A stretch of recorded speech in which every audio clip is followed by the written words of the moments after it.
Uns darüber unterhalten, welche Aufgaben erfüllt denn das Wasser überhaupt in unserem Organismus? Ja. Also wenn wir wissen, dass wir zu 60 bis 70% aus Wasser bestehen, das muss man sich ja wirklich nochmal bildlich vorstellen. Also wir können vielleicht gerade jetzt hier auch mit Blick auf das Wasserglas, ist das jetzt so circa 2/3 gefüllt mit Wasser. Das heißt, wenn das ein Mensch wäre, wäre das der Wasseranteil. Also zum großen Anteil wirklich aus Wasser bestehend.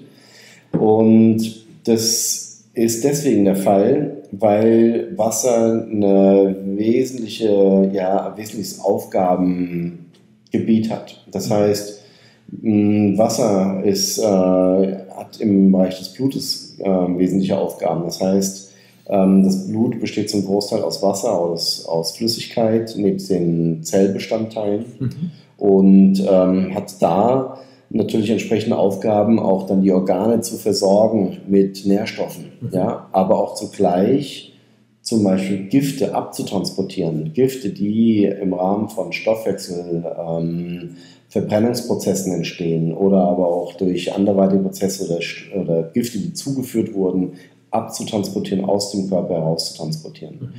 Genauso natürlich auch ganz wichtig, die Nervenfunktionen und auch Organfunktionen sicherzustellen. Das heißt, wir wissen, dass das Gehirn und auch alle Nervenfunktionen ein Mindestmaß an Wasser benötigen, damit sie funktionieren.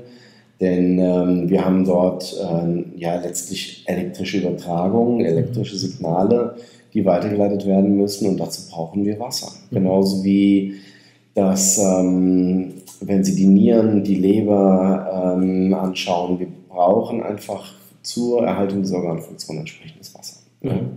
Hätte es denn direkte Konsequenzen, zum Beispiel auf die Konzentration, wenn Sie sagen, Organe, das Gehirn besteht ja zu großen Teilen aus Wasser, wenn man zum Beispiel über den Arbeitstag hinweg verteilt zu wenig Wasser trinkt? Ja, natürlich. Also Sie können schon davon ausgehen, dass wenn Sie 2% bis 10% an Wasser verlieren über den Tag und das Wasser nicht erneut zu sich nehmen und zuführen, dass es dann zunächst mal ja auch zu einer Eindickung kommt des Blutes. Dadurch muss das Herz mehr schlagen, das heißt, der Puls geht hoch.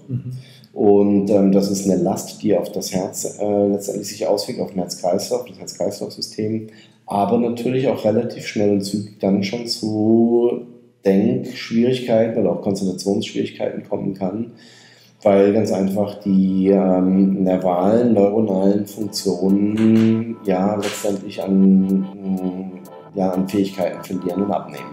Ja. Sehr interessant, also es ist wirklich sehr, sehr, sehr wichtig, darauf zu achten, über den Tag hinweg das Richtige an Flüssigkeiten wieder zu sich zu nehmen. Richtig.